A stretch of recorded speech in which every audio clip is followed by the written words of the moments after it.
Alright, so now for the meat of this video, let's talk about the games that I've gathered so far.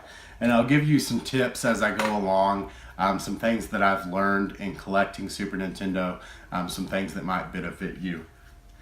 But the first thing that I want to talk about is that there are three major territories that most games are sold in, and that being North America, Europe, and Japan, or Asia. But mostly Japan.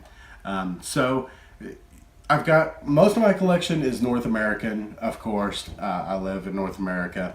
But I just picked up a couple Super Famicom games. These are Japanese. I've got Super Donkey Kong, which is one thing about Japanese games. Certain games are very playable even if you don't speak the language or read the language. Platformers like Super Donkey Kong, Mario, stuff like that you can get by really easily even if you don't read the language. And I also have Super Mario RPG. This game I'm not going to be able to play because there's a lot of text. It's an RPG, and there are also some parts in this game where you have to pick the correct line out of, a phrase. So I'm not going to be able to play that yet. I'm trying to learn some Japanese, but it's a little slow going. But I mainly bought this just because it was in a shop and because it's cool. It's a Mario game, and it's Super Famicom. But like I said, a lot of games you're not going to be too bothered if you don't read Japanese because you're not going to need the text. Mostly just RPGs. And then there are also a lot of games that have English text in them already, so they're mostly playable in the first place. So there's North American, the Japanese Super Famicom games, and then there is also PAL for the Europe territories that are, the cartridges actually look very similar to a Super Famicom cartridge, and their console does as well, but in PAL territories, their televisions run differently. They run at 50 hertz rather than 60 hertz, at least in this time period. And they use SCART connectors, excuse me. But so if you want to play PAL territory games, you're going to have a PAL territory system. Or maybe the Retron 5 does that. I'm not positive on that. I haven't bought any of the clone consoles. But what's cool is the Superboy will do PAL. It has a little switch on the top and it will play PAL territory games. And this is to say that there were a few exclusives in all territories. So if you're really into Super Nintendo and you want to collect everything, there were a few exclusives in the PAL territory, in the Super Famicom, and in the North American territory. So just keep that in mind. If you just want to go North American, that's up to you. I'm definitely not going to tell you how to collect, but I would like to have a little bit of everything that I can get a hold of, so that was just some knowledge that I had gathered for myself. So next we'll look at my boxed games. Now, boxes are a weird thing to me because it kind of weirded me out at first, because I, like many people, when I had my Super Nintendo, I tore boxes up, I threw them away, and I regret that big time. But so boxes were a big thing for me when I started collecting. I was like, oh, this is crazy. Like, these are all going to be crazy expensive. And some really are. But a lot of the ones that I have are not like crazy expensive. I think probably the most I spent on any of the boxes I had is probably about $30. I bought a sealed game, and we'll get to that one. But we'll just kind of go through my boxed games. These are really not too bad, and you can find them in good condition still, and I think it's really cool. But this is NBA Live 96. This is a series of basketball games that is more simulation based. It's not going to be your NBA Jam style basketball game, but if you like the simulation type basketball, this is actually really fun. NBA Live 96. I think this is the only live game that I've played so far. But this one kind of toes the line between the simulation style of like NBA Showdown and Bulls versus Blazers, which is part of this same series before it went to live. But it kind of toes the line between that simulation style and a more arcadey style. There's some like special moves in this one that was new for live. So, you know, if you want to be in that middle line, check out NBA Live. I like this one, but I like, you know, most basketball games on the system. Next is Bulls versus Blazers. This is one of my favorite simulation basketball games on the Super Nintendo. When I got this, I was really pleased with the game. And the cool bonus about this particular game, and probably NBA Showdown as well, I'm not positive, but Michael Jordan's license was actually included in this one, whereas you did not get Michael Jordan's license in like NBA Jam or NBA Hang Time and that sort of thing. I don't know if his license was maybe too expensive, or he didn't want to have anything to do with maybe NBA Jam or whatever. I'm not positive on what that story is. If you guys know why Michael Jordan's license was not included in those games, please let me know down in the comments. But that's a cool thing because Michael Jordan was huge at that time, just pop culture icon. There was also a Michael Jordan game on the Super Nintendo called Michael Jordan Chaos in the Windy City. I have not picked that guy up yet, but I've played it and it's a pretty cool game. It's cute. It's very cool. It's well done, and it's a good, like, you know, if you were a fan of Michael Jordan, that was something that you would want to have. But that's Bulls versus Blazers. If you like simulation basketball, check that guy out. Michael Jordan's license in that is very cool. Moving on to the next game I have here. And I'm starting out with sports. Most of the stuff that I have is sports as far as boxed games go.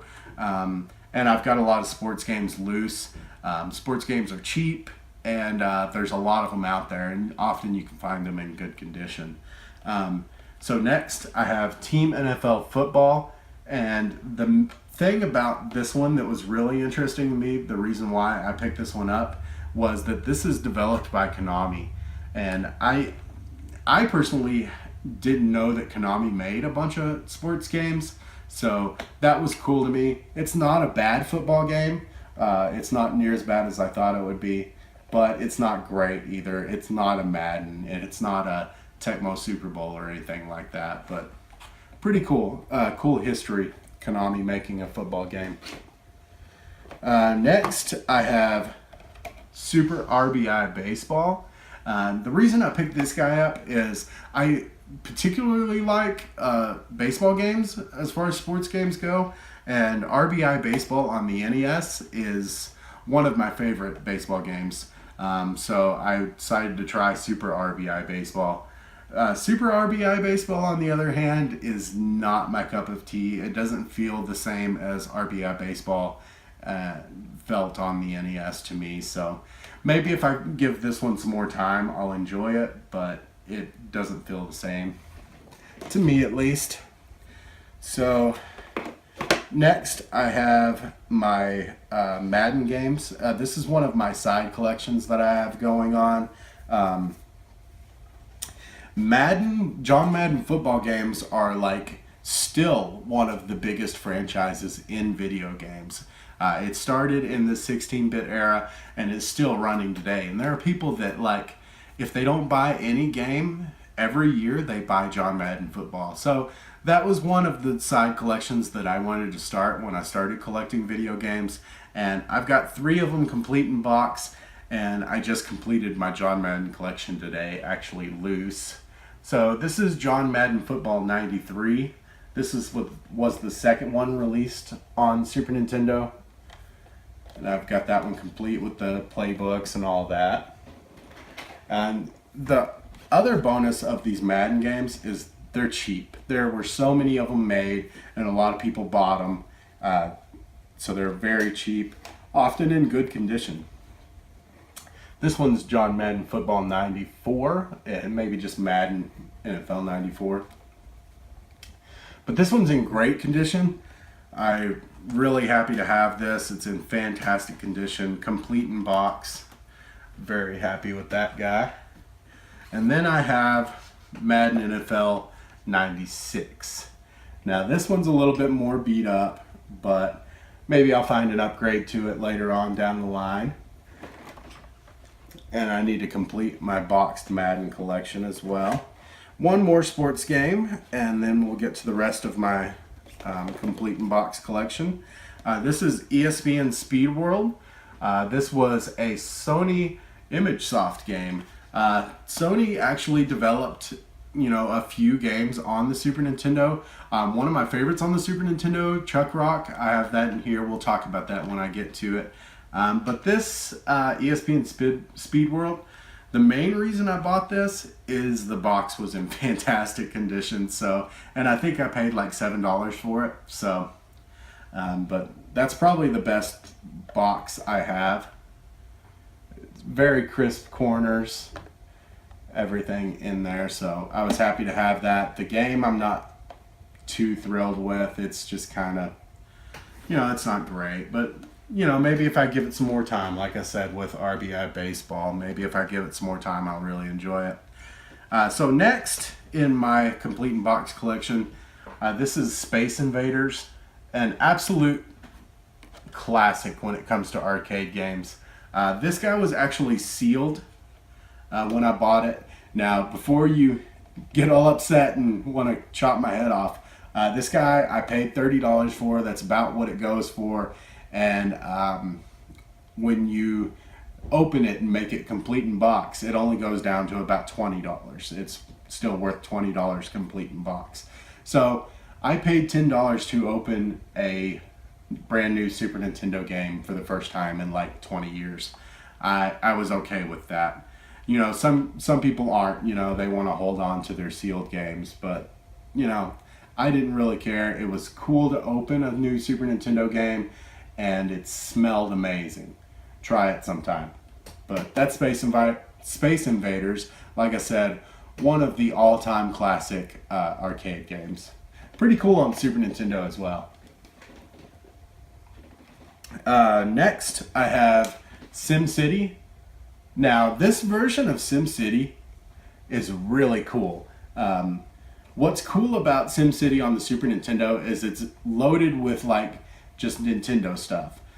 There is a Mario statue that you can get for your city, and Bowser plays the part of Godzilla wrecking your city. There's probably some other stuff, but those are the two things that I've seen so far. I need to play more of this, but really enjoy this. If you're a big Nintendo fan, big SimCity fan, definitely pick this guy up. It's really cool. It's well done. It's fun to play.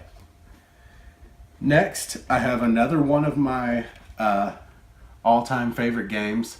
This is actually part of another side collection that I've got going on. This is WrestleMania, the arcade game. I've always really loved this game, even though the Super Nintendo version is not the best. It's just got a few problems with it. We'll talk about that just a little bit, but I've always liked WrestleMania, the arcade game, because it embodies the way I saw professional wrestling in this era. I don't really watch a lot of wrestling anymore. It's just kind of lost me. But in this era, as a young child, I saw these guys as these superheroes doing these superhuman, larger-than-life things. And that's what this game is. It's a midway arcade game, the same guys that did Mortal Kombat and NBA Jam. They did this game. So it's way over the top, digitized characters, uppercuts sending them flying up into the rafters. Undertaker summons ghosts, and Doink the Clown shocks them with the hand buzzer and stuff. It's just craziness. But that to me was what professional wrestling was as a young child. So for whatever reason, I latched on to this game. But it's also a very fun, midway arcade game. If you like Mortal Kombat and NBA Jam, this will probably scratch that same itch for you. I don't hear a lot of people talk about this anymore, so it's just kind of one of my guilty pleasures. And I've got the Genesis version of this as well. I want to get the 32X, PC, Sega Saturn, PlayStation versions of this. But like I say, this is not the best version, but this is the version that I grew up with. The problem with this version of the game is that there can only be 3 wrestlers in the ring at the same time, as opposed to the 4 that are in every other version. And it's missing 2 characters from the roster as well, being Bam Bam Bigelow and Yokozuna, which neither one are, really my favorite wrestlers, even for this era. But Bam Bam Bigelow in particular is a lot of fun to play in this. He has a move where he jumps off the top rope onto the guy through the ring in flames, and it's just cool. It's just the same kind of zany stuff that all the other characters do. But very cool stuff. I really like this game. And lastly, as far as my complete in box collection goes, I have Tetris and Dr. Mario. Now this is a very special game to me and my family because this is one of the only games that I can get my wife to play with me. We like to play Dr. Mario and we have a lot of fun with it. It gets very competitive, but we have a lot of fun, and this is a great package. The Tetris in this is also very good. I like how the blocks change color as you go through the levels. The sound in Tetris in this version is not the greatest, but I just don't really like it. This is the player's choice version, and that's another thing about games on the Super Nintendo, and they've done this through all of their consoles. Nintendo did a budget line of some of the best-selling titles for the Super Nintendo called Player's Choice, and these are million-seller games, and I think these were like $20 when they came out, much like Player's Choice is today. When you go buy a Player's Choice version of a game, it's like $20. So that's a variant of this. There was the original version that came out. I still need to grab that one. So there are a handful of titles on the Super Nintendo that have Player's Choice variants as well. If you collect variants, that's something to keep an eye out for. And the price is normally pretty similar between Player's Choice and the original release. It just depends on what the game is, and how many were made, how many sold, and how many are available, so on and so forth, with much the rest of it. So next we'll move on to my loose games.